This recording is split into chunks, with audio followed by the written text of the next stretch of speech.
Morning, everybody. Thanks for the opportunity to come and talk to what I now know is an exclusive group, probably the largest exclusive group I think I've ever talked to. I wear a number of hats. I guess this morning I am here as the chair of Project 13. I'm also part of the NEC contract board, along with a few people in the room. So I'll try and connect those two things. What I'd like to cover is just a little bit about Project 13 at NEC, because there's a topical aspect to that. I hope most of you know sort of about Project 13, but it's worth going back and just looking at the background and what it was all about, what it seeks to try and achieve. Try and characterize some of the shift that's going on, and build on what some of Kat said, because the shift to excellence sounds like common sense in many respects, but it does require a fundamental shift in some pretty embedded practices. So it is a change thing. I'll talk about some of the key enablers and some of the good examples. So that's the agenda. Just in terms of Project 13 at NEC, Project 13 is a pretty progressive approach to delivery. And you can see some of the things there. I'll talk a lot about outcomes, and you've already heard some great stuff about outcomes. Talk about integrated teams and how we bring organizations together, bring the whole supply chain together, how we reward based on shareholder value, not on volume and turnover and time value, and then the whole bit about enabling behaviors. So Project 13 is pretty out there in terms of advocating those things. So about 12, 18 months ago, the NEC contract board asked itself the question, said, do we, in the face of increasing adoption of Project 13, do we need an NEC for enterprises? And we engaged a group of practitioners that have all worked in enterprise models, asked that question. And the interesting conclusion was, no, you don't. Because actually, as already demonstrated, either the NEC framework or the NEC Alliance contract, and now, to be topical, FAC 1 used with those are entirely appropriate for enterprise models. So for me, there's a really interesting bit that much of the intent within NEC is in itself appropriate and practically adoptable in a very progressive environment. And I'll say a little bit more about that in a minute. So as demonstrated by most of the Project 13 adopters, NEC in its current forms is entirely applicable. Just a bit of background then. Where did Project 13 come from? So it started in about 2014. I think it was the then IUK or IPA, the Institute of Civil Engineers, and the Infrastructure Client Group that said, we need a new delivery model for infrastructure. The current track record is pretty poor. And the three drivers were productivity. And there's still that, I'm going to come on to talk about best practice, but there still is this bit about reminding ourselves of the scale of the opportunity. And the headline around productivity, which is still valid, is that in best practice sectors, aerospace manufacturing, productivity improvement runs at 2 to 3% a year. In construction is 1%. Not per year, in total over the last 25 years. We can argue about whether we measure productivity the right way and whether productivity delivery is really the right metric. What we can't argue about is our sector runs completely different or out of kilter with those other sectors. So it is and will continue to be a really big driver. The other one, sustainability from a partner-supplier perspective. So you're all aware of the stuff around just the incredibly low margins and the slightly perverse business models we've created. That in itself almost creates that productivity spiral because there's no return to invest in future skills, capability, and innovation. And then the other driver was digital is starting to integrate everything and is probably the biggest opportunity we've been presented with. Yet our traditional approach and our ways of working creates interfaces, it creates handoffs, it creates silos. So the current approach to delivery is not fit for a digital future. So those are the three drivers identified in 2014. They pretty much still stand up. They're still relevant. And we collectively decided to sort of find a way to deliver more effectively and change those background factors.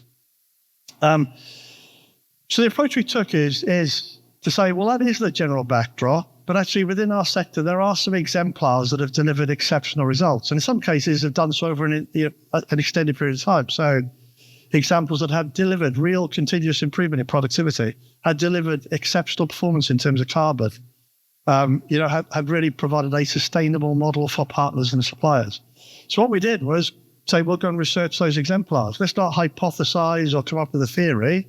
Let's understand what sits behind those exemplars and then use those to define a better way of working. So a team largely from UCL, team of researchers were brought together, and they went to spend some time in those exemplar models. They also spent some time in some really bad projects, so we had that balance.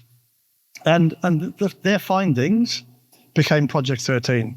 So the characteristics that the Project 13 advocates are in themselves just examples of best practice. That's the really important point, and I'll come back to that.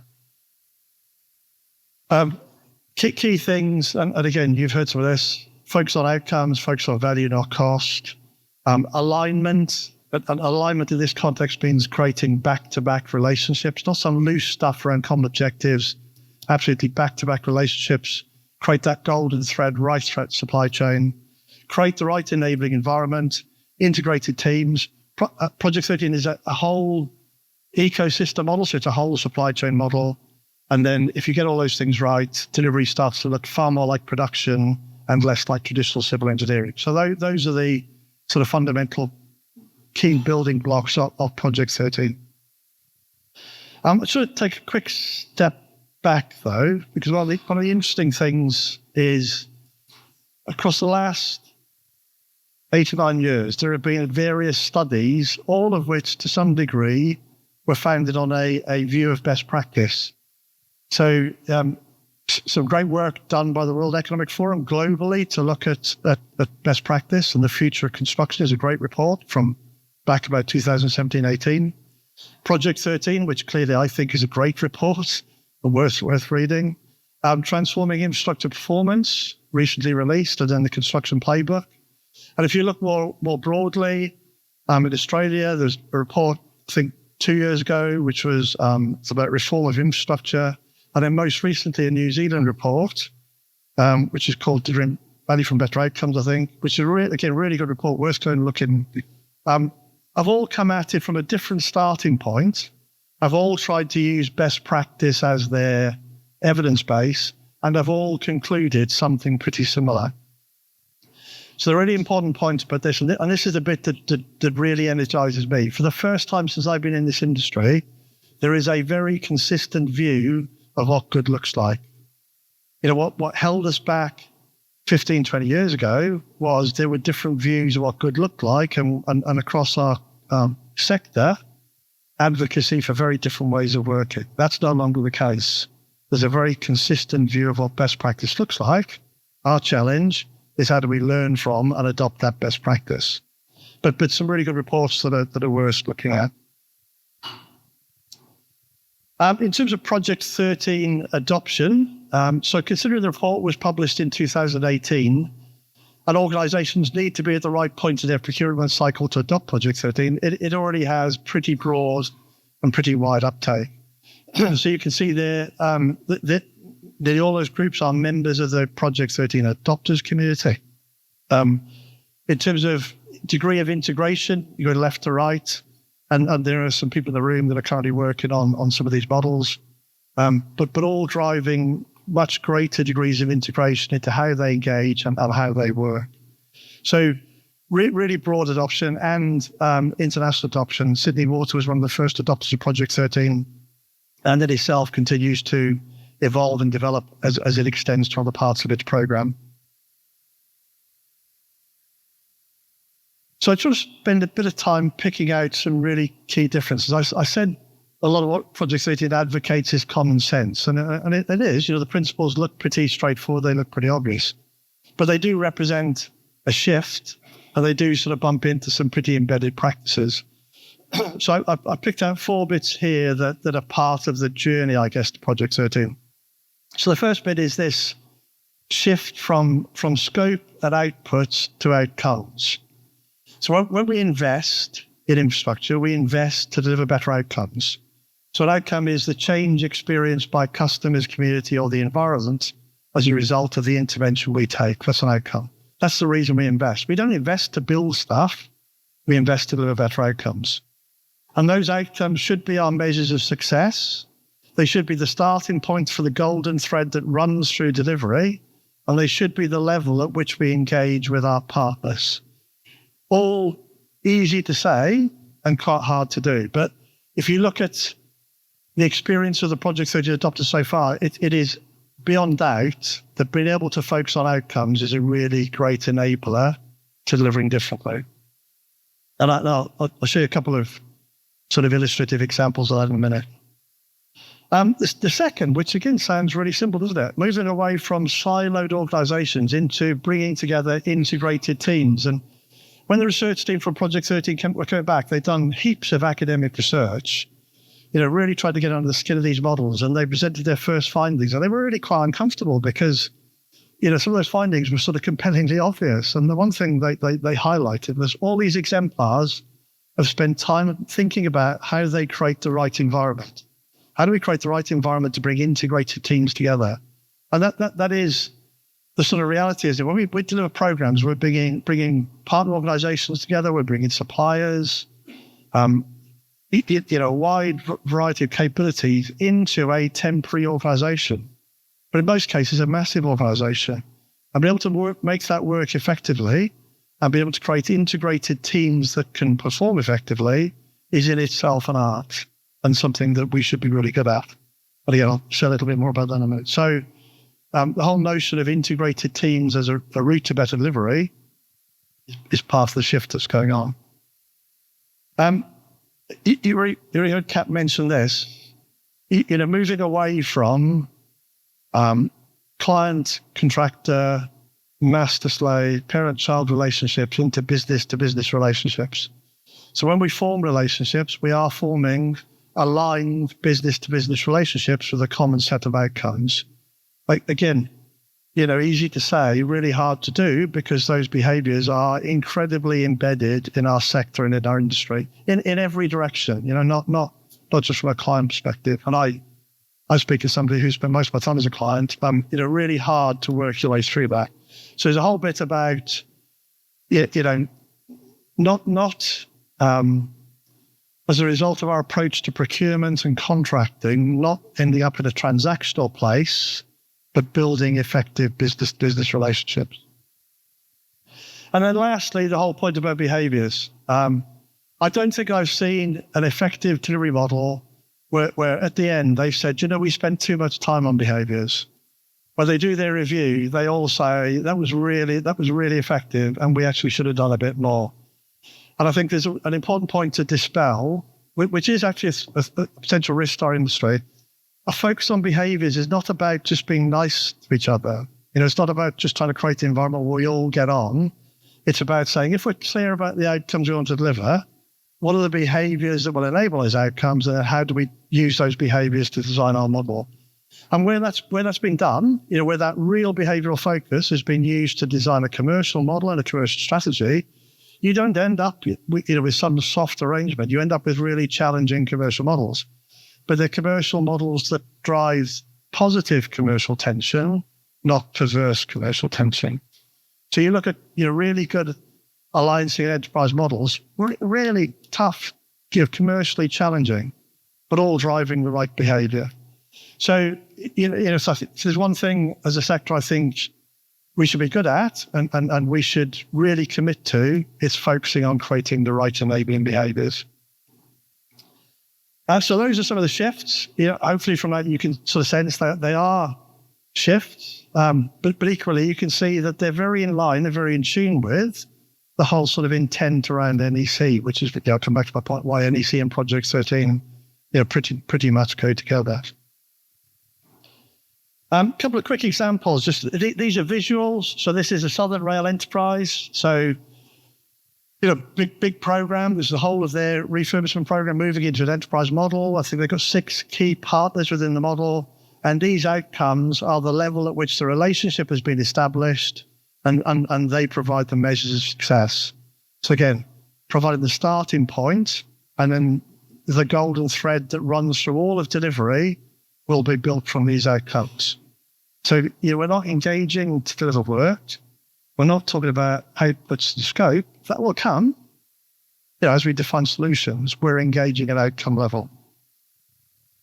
And then a really current example, Great Grid Upgrade, which is National Grid's a huge network program, just formed a Great Grid Partnership, which is probably the best title I've come across for an enterprise model. And this is some work done collectively by the team.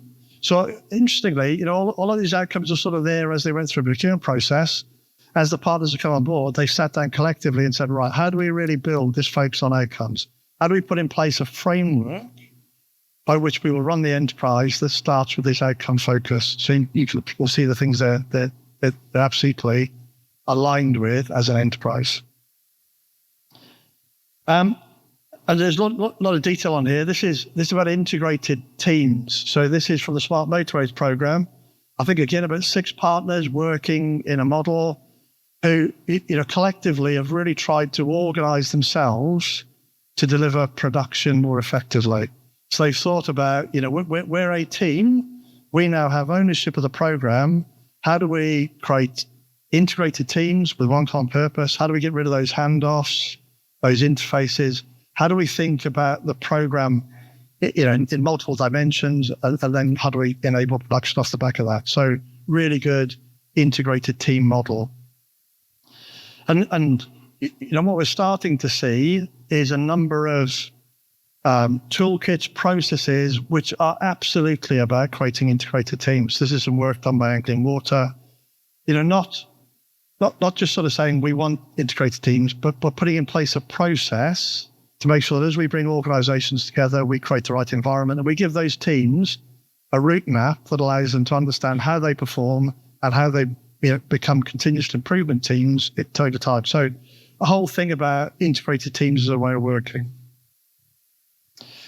So what comes next? So I want to say a little bit about integration, but not taking you to some more progressive parts of Project 13 now. But if you look at where the benefits have come from in enterprise models, because we now got quite an evidence base that says actually these are better results, better performance.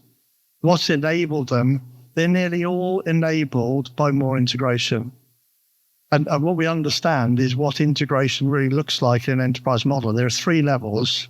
So the first bit is this: if we've got integrated teams brought together well in advance of construction, including all our suppliers and subcontractors or all our strategic ones, then we can now collectively plan and manage production. So what you see is the life cycle process is actually different.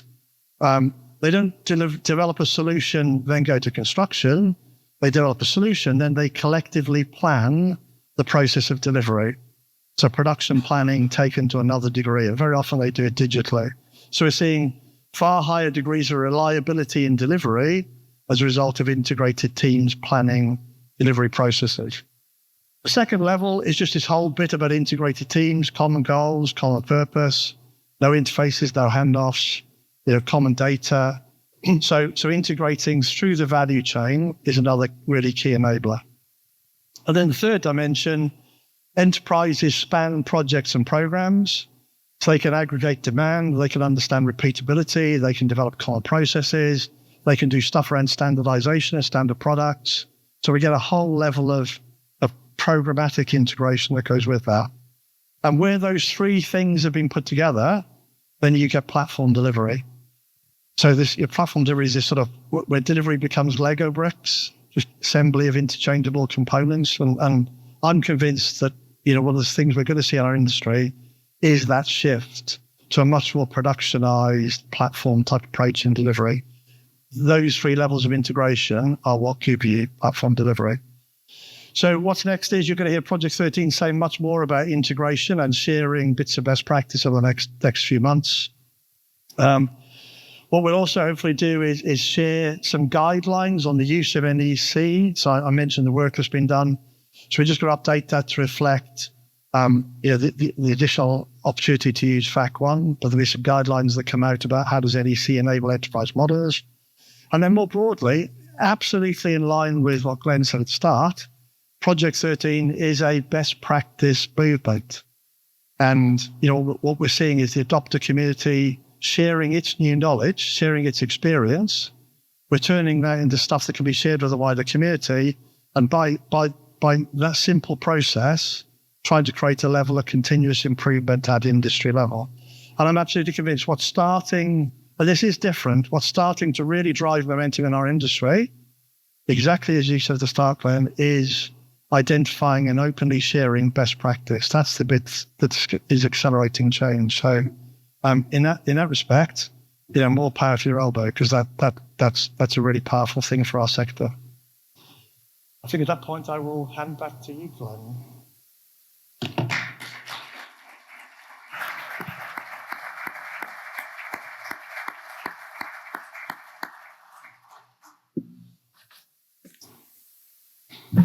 Thank you, Deb. Another very thought-provoking, just to seeing how that Project 13 integrates with NEC. When I remember I first heard about Project 13, I thought it was a rival. I was like, well, hang on, is it instead of? But yeah, that puts in a lot more context. Time for a few questions for Dale. Any questions from anyone on that subject? At the back, Chris, Niall. Hi, Niall Third currently at Sizewell C. Recruiting heavily. If anyone in the room wants a chat. Okay, thank you for your question. It's been great to see the evolution of Project 13. Good friends with Miles Ashley, and then a firm believer of some of the core principles. I guess I wanted to ask about the outcome focus. Kind of reflecting on my time in Mark Wilde, where obsessed with putting himself in a position of the operator. And, at the beginning of a big kind of scary nuclear project, how can we be resilient and keep outcomes focused? It's very tempting when times get hard to go, I'm civils, easy, I'm just going to smash my bit out. We'll worry about the rest later. Yeah.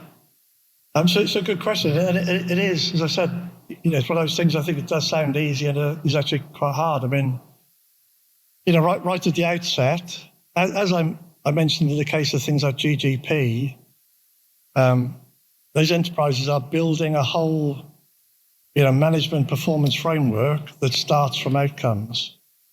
So as they progress and as they move into delivery, whenever they're sitting down to look at performance, whenever there's senior groups, the leadership groups are sitting down to look at performance, they're looking at outcome performance first. And, if you don't create that at the outset and really establish it, then, evidence shows we do get dragged back to the sort of nuts and bolts stuff. We get dragged back to programs, costs, dates, and all the stuff that is important in delivery, but isn't the reason why we're there. So there's no simple answer to your question other than really at the outset establishing an absolute outcomes focus, but building it into the strategic framework for the collective entity.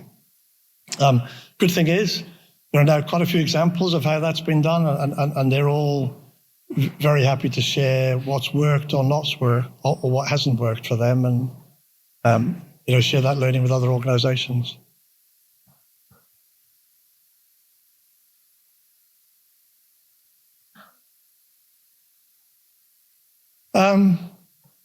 I mean, the flagship in terms of being completely outcome focused and having demonstrated real results is still Anglian Water's Alliance.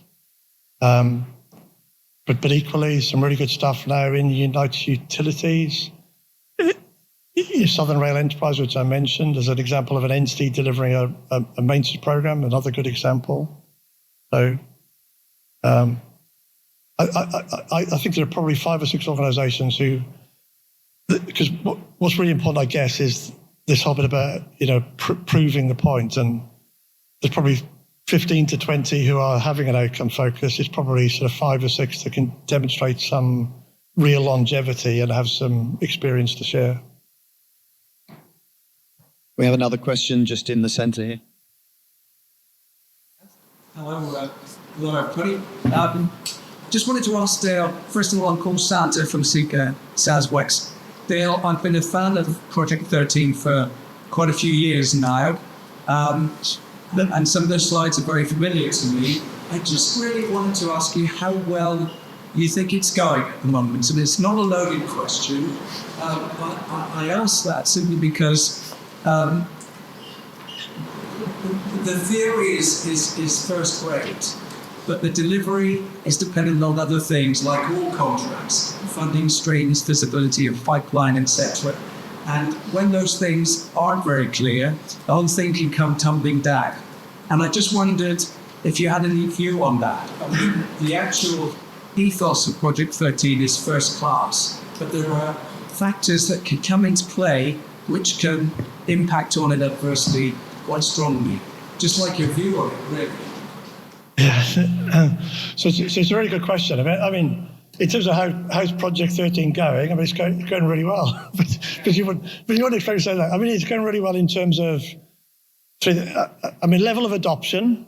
You know, consider it's 5-6 years. The level of adoption is really broad, and that's important because what it means is we've got a really wide learning base with all those organisations sharing their experience, and it is now international adoption. So that's going well. I mean, in terms of having case studies, documented progress that, again, we can use to drive improvement, going really well. But your point is absolutely right. I mean, and we discuss this often at Project 13 meetings, is there are equally quite a few examples that have set out to be enterprises, but have become something entirely different. And the two things that tend to derail them are, in the end, they get dragged back to cost, not value. And the most frequent is the traditional procurement ends up taking us to a different place. So there is a bit of an issue that we have a number of examples that call themselves enterprise models, but are nothing really to do with enterprise. And I guess that, there's some really important lessons in that. But what's knocked them off track is that reverting back to cost or to procurement. And the procurement bit is, if you want to focus on outcomes, if you really want to build an enterprise, if you want to create a whole supply chain model, you need to be engaging really early. And traditional procurement tends to take us back to, let's define a scope, let's turn it into something we can run a competition from, and once you do that, you're in an entirely different place. So they're two barriers, and you're right, there is some experience that shows that an intent around Project 13 has been derailed in a number of occasions. Thank you. I've got one more quick question, if anyone wants to start. Anyone? John, just remind.